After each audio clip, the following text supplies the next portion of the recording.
TJ PUC de hoje, 21 de junho, está no ar. Confira agora as principais notícias desta edição. Ato contra o aumento da passagem em Campinas reúne 40 mil pessoas. Depois de reprovado, Viracopos receberá verbas e passará por reformas para a Copa de 2014. Conheça um grupo de meninos que deixou a família pelo sonho de ser jogador de vôlei em Campinas. Mesmo proibido, alguns motoristas permitem a arrecadação de dinheiro nos ônibus de Campinas. Agora no TJ PUC. Bom dia. Bom dia! A noite de ontem foi de protestos em Campinas. A repórter Betina Pedroso estava lá. Betina, você que foi na manifestação, como estava? A manifestação reuniu cerca de 40 mil pessoas, segundo a PM. A concentração geral foi no Largo do Rosário, por volta das 4 horas da tarde. Os alunos da PUC Campinas se reuniram no campo central e partiram em passeata pelas ruas do centro da cidade. Qual era o clima da passeata? O clima foi bastante descontraído. Os manifestantes procuraram fazer cartaz e gritavam pela paz e a não violência.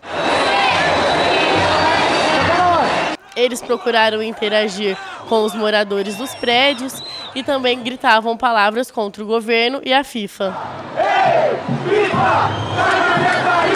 Em que momento começou a confusão na frente da prefeitura?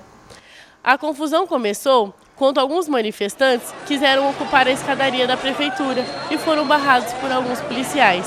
Então os manifestantes começaram a atacar pedras neles e esses contra-atacaram. O clima foi de muita violência e depredação da prefeitura. Obrigada, Betina. Apesar da nota baixa na pesquisa feita pela Secretaria de Aviação Civil, o aeroporto de Viracopos recebe verba do governo federal e terá uma nova plataforma.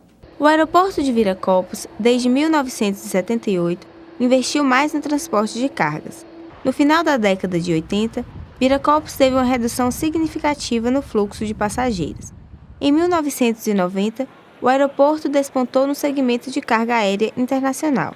Segundo este economista e pesquisador da Unicamp, a nota baixa recebida se deve muito a uma mudança de perfil nos últimos anos. A Campinas sempre teve uma vocação cargueira, então o público que passava por aqui era um público bastante pequeno, um público bastante diminuto, e o aeroporto, portanto, tinha uma movimentação diária bastante pequena. Por esse motivo, as instalações elas eram dimensionadas para um público que é bastante diferente do público que hoje circula por aqui. Dados do IBGE mostram que nos primeiros 4 meses de 2013, o fluxo de passageiros que circulam pelo aeroporto de Viracopos é de mais de 3 milhões. Em 2003, eram pouco mais de 650 mil passageiros. Em 2012, esse número chegou a quase 9 milhões. Com o investimento do governo federal para a Copa do Mundo, serão feitas reformas nos banheiros imediatamente, uma nova plataforma de embarque e novas pistas de decolagem, entre outras melhorias que serão entregues no prazo de 1 ano. O que a gente tem agora, que está acontecendo, é a construção do novo terminal de passageiros, com uma capacidade de 14 milhões de passageiros por ano. E é um ciclo de investimento aí planejado para 30 anos, que é o período da nossa concessão, e um ciclo de 9,5 bilhões de reais nesse período. Apesar da nota baixa, há discordâncias entre as opiniões dos passageiros em relação aos serviços prestados em Viracopos. Eu gostei muito do aeroporto de Viracopos, é bem legal porque aqui tem o Wi-Fi grátis e a gente até pode fazer nossos trabalhos ainda aqui no aeroporto enquanto nós estamos esperando o voo. A instalação em si é boa, agora os preços do alimento, bebidas são abusivos, né? Muito caro, na minha opinião, né? Muito caro demais. O governo agora vai investir 1,185 bilhões de reais no aeroporto, o segundo maior investimento para a Copa de 2014. Em Campinas, mesmo sendo proibido, as pessoas e entidades vendem objetos nos ônibus ou pedem dinheiro, como uma forma alternativa de arrecadação. Um exemplo disso é a ONG Manassés, que trata dependentes químicos. Eles vendem pulseiras, canetas e chaveiros nos ônibus como uma forma de ajudar nos gastos da instituição.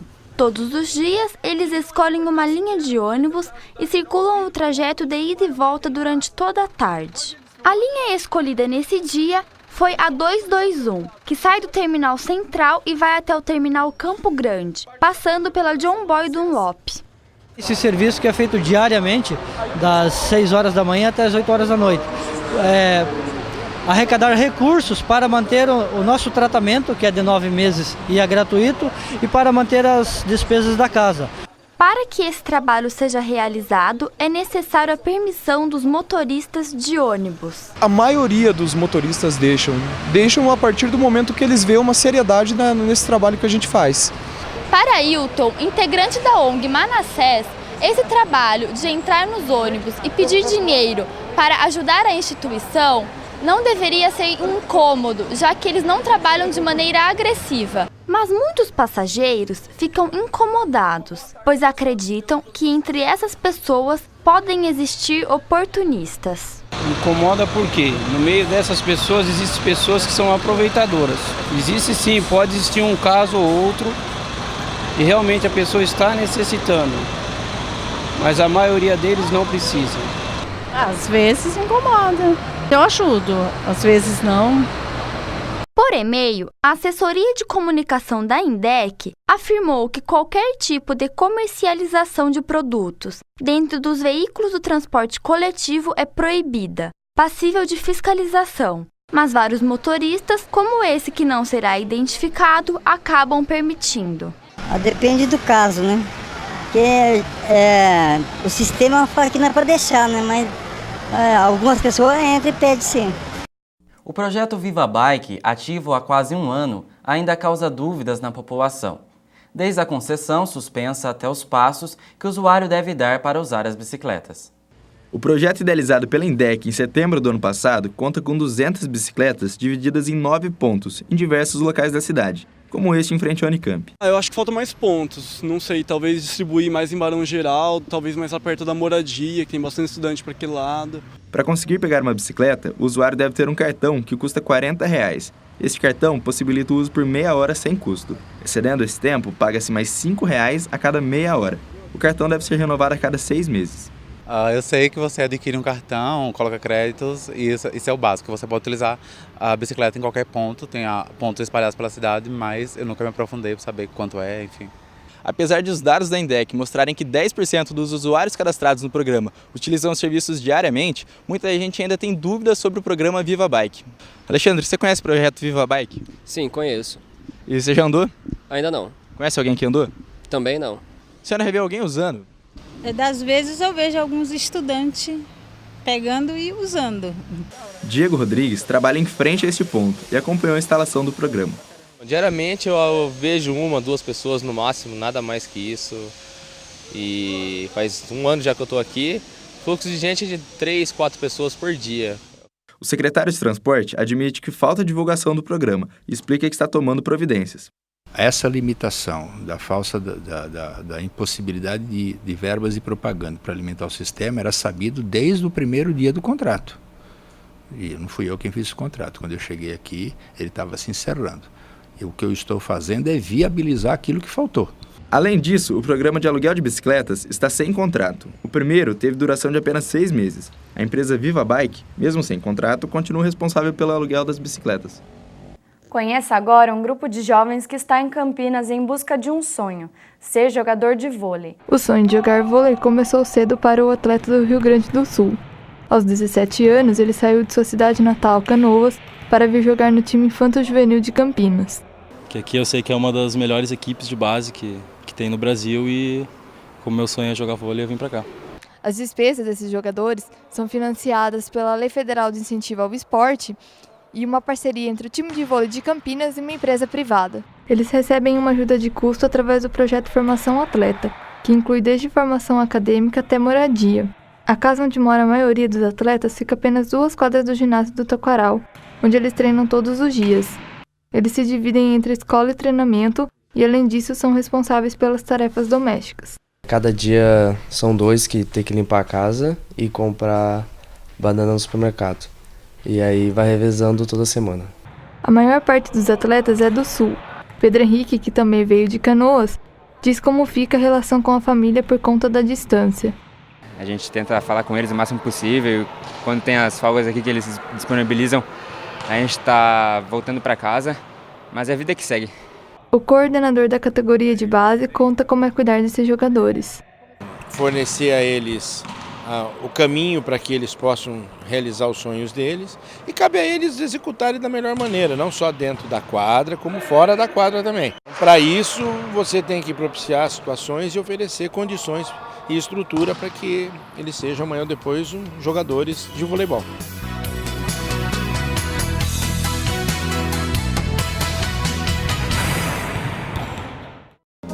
E veja daqui a pouco no TJ PUC. Prefeitura de Paulínia promete que no próximo semestre o polo cinematográfico será reativado. Já voltamos.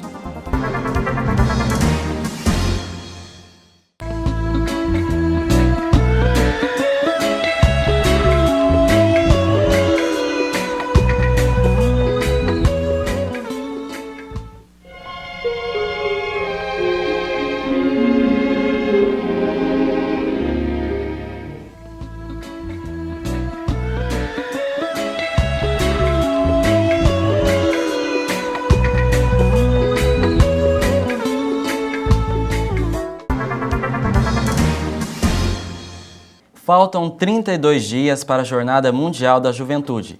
Campinas também fará parte desse evento. O espírito da Jornada Mundial da Juventude já se espalhou por todo o país. Várias cidades brasileiras vão receber os jovens estrangeiros, já que uma semana antes da jornada no Rio de Janeiro, será realizada a Semana Missionária em diversas dioceses e arquidioceses. Para a Semana Missionária, a Arquidiocese de Campinas espera receber 4.000 jovens de diversas nacionalidades. Esses jovens vão conhecer a região e participar de eventos voltados para a evangelização. E o repórter Gustavo Voron está ao vivo com o padre João Batista Cesário, coordenador da Pastoral Universitária da PUC Campinas, para falar sobre a participação de Campinas na jornada. Bom dia, Gustavo. Bom dia, Jefferson. Bom dia a todos.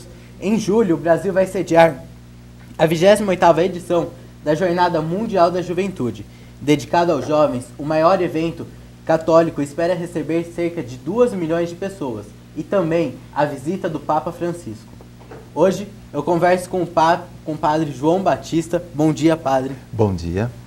Padre, qual é a importância dessa jornada para a juventude? A Jornada Mundial da Juventude é, antes de tudo, um grande encontro dos jovens com Cristo. Então a importância desse encontro está na possibilidade da evangelização, que é um anúncio de vida, de valores que podem transformar a biografia, a vida desses jovens. E como será a participação de Campinas? De duas formas. Primeiramente, naquela semana missionária, que é a semana anterior à realização propriamente da jornada no Rio de Janeiro, em que a arquidiocese, a cidade, vai receber milhares de jovens estrangeiros, peregrinos que virão para cá. E a segunda forma de participação é que na semana seguinte, na semana da jornada, no final de julho, outros tantos milhares de jovens de Campinas vão ao Rio de Janeiro, então, se somar com esses 2 milhões de jovens que estão esperados para a grande jornada. Padre, o nosso apresentador Jefferson tem uma pergunta para o senhor. Bom dia, Padre João.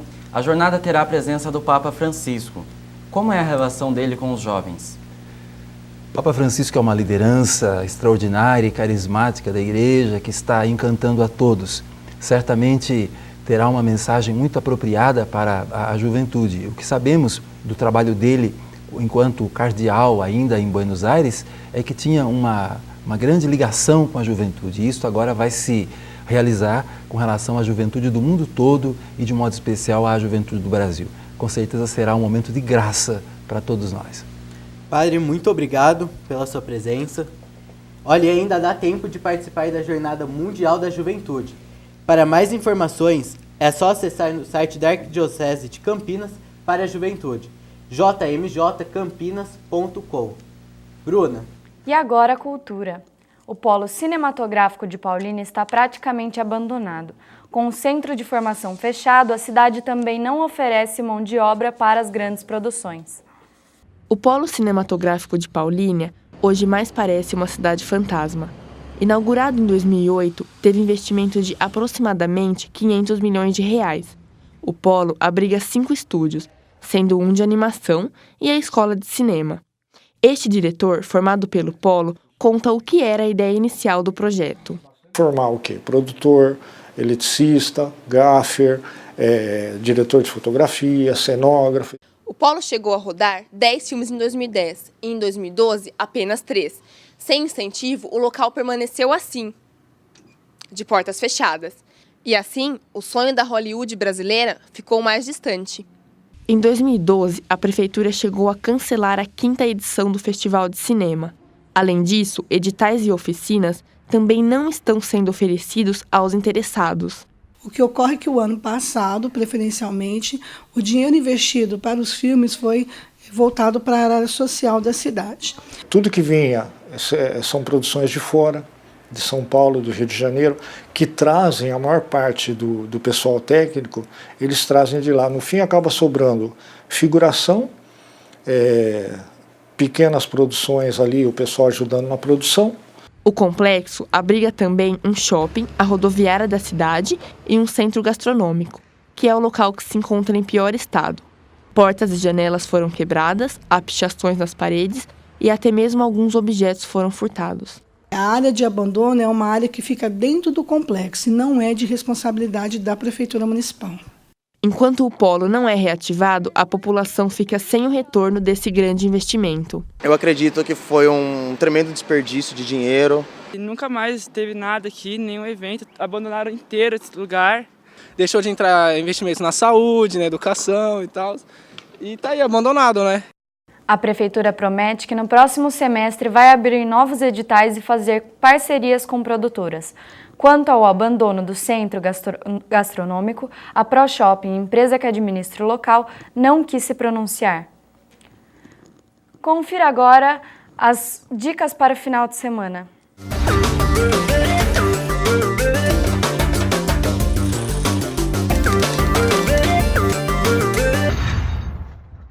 Amanhã em Paulínia será apresentada a Comédia Arte, que conta a história de 3 amigos interpretados por Cláudio Gabriel, Marcelo Flores e Vladimir Bricha.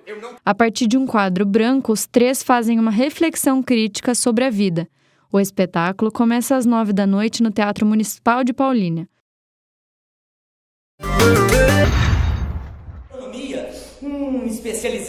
A opção de teatro em Campinas também é comédia Os Homens Querem Casar e as Mulheres Querem Sexo. Jonas, interpretado por Carlos Simões, tenta de todas as formas encontrar um amor para casar. Nessa busca, muitas mulheres passam pela vida dele, deixando histórias engraçadas. A peça começa às 7 da noite e está em cartaz todos os sábados até o final deste mês, no Teatro A1000, do Shopping Dom Pedro. E se você quer assistir a um bom filme, o Museu de Imagens Som em Campinas, o MIS, exibe neste sábado Febre de Rato. O filme se passa em Recife e conta a história de Zizo, um poeta anarquista que cria um tabloide chamado Febre de Rato. Enfiado na beira de mangues e favelas, Zizo alimenta seu sarcasmo. O filme será exibido neste sábado às 4 da tarde no MIS. A entrada é de graça. Estamos encerrando mais uma edição do TJ PUC. Tenha um bom dia. Bom dia!